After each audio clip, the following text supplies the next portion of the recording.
Hello guys, मेरा नाम है मनिंदर। आप देख रहे हैं ड्रीम आईएएस चैनल। 1 मई 2022 के करंट अफेयर्स आज डिस्कस करेंगे। देखो यार, हमारे देश के अंदर unorganised workers almost 90% of the total workforce हैं। ये वो लोग हैं, ये वो बेचारे अनऑर्गेनाइज्ड वर्कर्स हैं जिनकी कहीं पे भी कोई रजिस्ट्रेशन नहीं होती, कुछ अपने एम्प्लॉयर के साथ कोई फॉर्मल डॉक्यूमेंट नहीं होता, कुछ पेंशन और सोशल सिक्योरिटी बेनिफिट्स नहीं होते और बहुत ही वल्नरेबल रहते हैं ये हमारे देश में। अनऑर्गेनाइज्ड वर्कर्स को सपोर्ट करने के लिए सबसे पहला इंपॉर्टेंट काम जो होना चाहिए वो ये होना चाहिए कि इनकी रिकॉग्निशन होनी चाहिए या इनकी रजिस्ट्रेशन होनी चाहिए या फिर फाइनली इनके बारे में पता होना चाहिए कि कितने, ऐसा डेटाबेस तो होना चाहिए ना यार कि हमारे अनऑर्गेनाइज्ड वर्कर्स कितने ज़्यादा हैं। तो इसी कॉन्टेक्स्ट के अंदर ministry of labour and employment ने एक ई श्रम पोर्टल लॉन्च किया है। ई श्रम पोर्टल में national database of unorganised labourers का लगाया जाएगा। इसके बाद एक श्रम कार्ड भी इशू होगा सबको और उस श्रम कार्ड के बेसिस के ऊपर जो स्कीम्स हैं, जो सब्सिडीज हैं, जो गवर्नमेंट की तरफ से सपोर्ट आती है अनऑर्गेनाइज्ड वर्कर्स को, वो सारी सब्सिडीज और सपोर्ट मिल पाएगी इन वर्कर्स को। अभी इसी कंटेक्स्ट के अंदर ये न्यूज़ इंपॉर्टेंट है बिकॉज एक एक्सीडेंटल इंश्योरेंस अभी सरकार जो है वो देना चाहती है अनऑर्गेनाइज्ड वर्कर्स को। आपने देखा होगा कि कई बार मजदूर होता है, वो कहीं काम कर रहा होता है और बिल्डिंग से गिर जाता है नीचे, तो उसका बेचारे का कोई इंश्योरेंस नहीं होता, उसका इतना बड़ा मेजर एक्सीडेंट होता है। तो ऐसे करके हम अपने मजदूर लोगों को या हम ऐसे और भी अनऑर्गेनाइज्ड वर्कर्स हैं उनको कोई एक्सीडेंटल इंश्योरेंस अगर देना चाहते हैं तो सरकार की तरफ से ये जो एक्सीडेंटल इंश्योरेंस होगा, ये 2 लाख रुपए का एक्सीडेंटल इंश्योरेंस अब अनऑर्गेनाइज्ड वर्कर को ई श्रम पोर्टल के थ्रू जो है मिलेगा। ये थी पहली न्यूज़ आइटम। सेकेंड न्यूज़ आ रही है arm forces special power act के कंटेक्स्ट में। Arm forces special power act India में 1958 में लेके आया गया था और इसका बेसिक पर्पस था कि आर्मी को जो कॉन्फ्लिक्ट एरियाज हैं हमारे देश में, वहाँ पे एक्स्ट्रा पावर्स दी जाएं ताकि वो कॉन्फ्लिक्ट को सॉल्व करने के लिए थोड़े से एम्पावर हों। अब ये arm forces special power act हमारे देश के 2 मेजर रीजन्स में लगता है। एक तो जम्मू कश्मीर में लगता है और दूसरा नॉर्थ ईस्ट में लगता है। इसका इनिशिएशन नॉर्थ ईस्ट से हुआ था। नॉर्थ ईस्ट में अभी 1-2 साल पहले से ये खबरें देखने को मिल रही हैं कि काफ़ी एरियाज़ के अंदर इस आफ्सा एक्ट की रिलैक्सेशन की जा रही है। जैसे अभी रिसेंटली असम, मणिपुर और नागालैंड, ये 3 स्टेट्स के कुछ एरियाज़ में से आफ्सा को रिपील कर दिया गया है। अब हमारे देश के प्रधानमंत्री नरेंद्र मोदी जी ने एक इंडिकेशन दिया है कि अगर नॉर्थ ईस्ट में नॉर्मलाइजेशन आती है, कहने का मतलब है अगर नॉर्थ ईस्ट के अंदर law and order situation control में आती है तो कोशिश ये रहेगी कि आफ्सा को पूरे नॉर्थ ईस्ट से निकाल दिया जाए। अगर मैं आपको थोड़ा सा बताऊं तो नॉर्थ ईस्ट में आज भी आफ्सा अरुणाचल प्रदेश और असम, नागालैंड और मणिपुर के कुछ एरियाज में अभी भी एप्लीकेबल है। तो लेट्स होप कि नॉर्थ ईस्ट में लॉ एंड ऑर्डर मेंटेन हो, पीस आए और सरकार arm forces special power act को वहां से रिपील करे। Thank you. देखो, थर्ड न्यूज़ जो है वो टोक्यो ओलंपिक्स में पार्टिसिपेट करने वाले 2 हमारे देश के ओलंपियंस के ऊपर है। ये बड़ी अनफॉर्चुनेट खबर है कि ये 2 ओलंपियंस जिन्होंने ट्रैक एंड फील्ड के अंदर पार्टिसिपेट किया था, इनका डोप टेस्ट हुआ है अभी और वो डोप टेस्ट ये फेल कर गए हैं और ये पाया गया उस डोप टेस्ट के अंदर कि दे वर कंज्यूमिंग एनाबॉलिक स्टीरॉइड्स।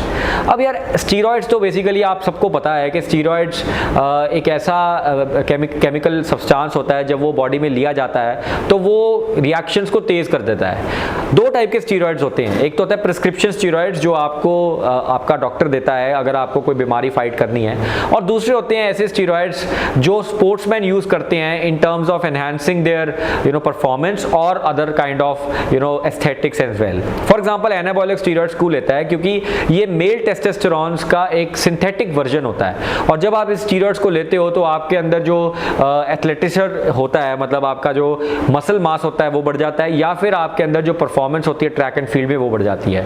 अब बहुत ही अनफॉर्चुनेट है कि हमारे देश के 2 स्पोर्ट्समैन एनाबॉलिक स्टीरॉइड के डोप टेस्ट में जो है वो फेल हो चुके हैं। अब उनको बाहर कर दिया जाएगा और कोशिश करेंगे सरकार भी कि आगे से ये प्रॉब्लम ना हो। Thank you. ये एक 4th न्यूज़ करेंगे। ये एक बड़ी इंपॉर्टेंट दिक्कत देखने को मिलती है कि ट्राइबल जो हमारे लॉज होते हैं वो कई बारी हमारे मॉडर्न लॉज के अगेंस्ट आ जाते हैं, जिसकी वजह से कंफ्यूजन हो जाती है कि कौन सही है कौन गलत है। जैसे ट्राइबल के बड़े ट्रेडिशनल लॉज हैं हमारे देश में आदिवासी लोगों के। एक बड़ा इंपॉर्टेंट ट्राइब न्यूज़ में है जिसका नाम है चकमा ट्राइब। अब ये जो चकमा ट्राइब है ये त्रिपुरा में मिलता है और इनके जो पर्सनल लॉज हैं उसमें एक लॉ है कि अगर 3 बारी कोई ट्राइबल किसी के साथ भाग जाए तो उसको मैरिज कंसिडर किया जाता है। On the other hand marriage is something जो हमारे नेशनल लॉ के अंदर तब होगा जब हिंदू मैरिज एक्ट के अंदर या तो रजिस्ट्रेशन होगी या वो हिंदू मैरिज एक्ट के तहत जो भी कस्टम्स हैं अगर वो परफॉर्म किए जाते हैं तभी मैरिज को मैरिज माना जाता है। इसी कंटेक्स्ट के अंदर चकमा ट्राइब की एक कपल को पकड़ के पुलिस थाने में कर दिया गया कि उनकी मैरिज को हम मैरिज नहीं कंसिडर करते और ये इलीगली भागे हैं। ऑन दी अदर हैंड चकमा के लोग ये बोल रहे हैं कि नहीं, ये हमारे ट्रेडिशनल लॉज के अकॉर्डिंगली इसको मैरिज कंसिडर किया जाएगा। तो ये बड़ा इंपॉर्टेंट है कि ये डिबेट हमारे ट्राइबल लोगों के लिए बड़ी इंपॉर्टेंट हो जाती है, बिकॉज हमने ये कोशिश की आफ्टर इंडिपेंडेंस के ट्राइबल लॉज या फिर ट्राइबल कस्टम्स को हम जो है मान्यता दें, हम उनको इंपॉर्टेंस दें और मॉडर्न लॉज को उनके ऊपर ना अप्लाई करें, बिकॉज उनका जो कल्चर है वो इफेक्ट होता है। तो चलिए देखते हैं सरकार इसके ऊपर क्या करती है। लास्ट न्यूज कवर करेंगे, ये आ रही है नेशनल रिसर्च फाउंडेशन, एक ऐसी संस्था जो बनाई जा रही है हमारे देश के अंदर टू प्रमोट रिसर्च एक्टिविटीज। देखिए आपको अगर मैं आपको थोड़ा बताऊं कि रिसर्च के बारे में इंडिया में, तो हमारा देश दुनिया के देशों के कंपैरिजन में रिसर्च में काफ़ी पीछे है। अगर हम बात करें टोटल पेटेंट्स की तो वो भी हम बहुत कम फाइल करते हैं। इनसाइट जो आप बोलते हैं साइट करते हैं, references of the researchers journals के अंदर, मेडिकल जर्नल्स या साइंटिफिक जर्नल्स, वो भी साइटमेंट्स बहुत कम होती हैं। और लास्ट हमारे देश की सरकार भी R&D के ऊपर बहुत ही कम पैसा खर्च करती है। तो इनोवेशन तो एक ऐसी चीज़ है जो देश के लिए बड़ी इंपॉर्टेंट है, स्पेशली फॉर डेवलपमेंटल पर्पसेस।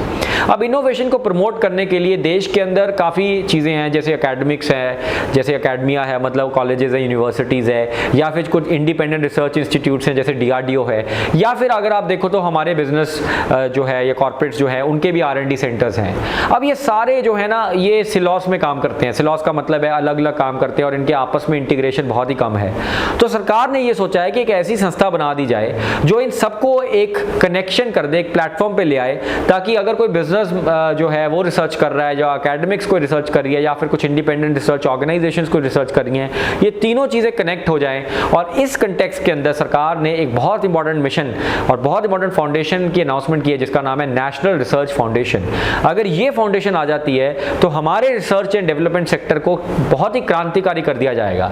तो ये 5 न्यूज आइटम्स थी आज की। आई होप आपको आज की न्यूज आइटम्स अच्छी लगी हों। ये न्यूज बड़ी इंपॉर्टेंट है फॉर UPSC और पंजाब सिविल सर्विसेज के एग्जाम्स के लिए, और ऑब्वियसली बात है कि बाकी जो गवर्नमेंट एग्जाम्स हैं उनके लिए भी। तो अगर आपको ये इनिशिएटिव अच्छा लग रहा है तो मैं एक छोटी सी रिक्वेस्ट करूंगा कि एक लाइक और शेयर का बटन होगा वहां पे, उसको जरूर दबा देना, हेल्प हो जाएगी। Thank you everybody, take care. Hello everybody, मेरा नाम है मनिंदर और आप देख रहे हैं ड्रीम IAS चैनल। 30th दोबारा कर लो, कोई बात नहीं।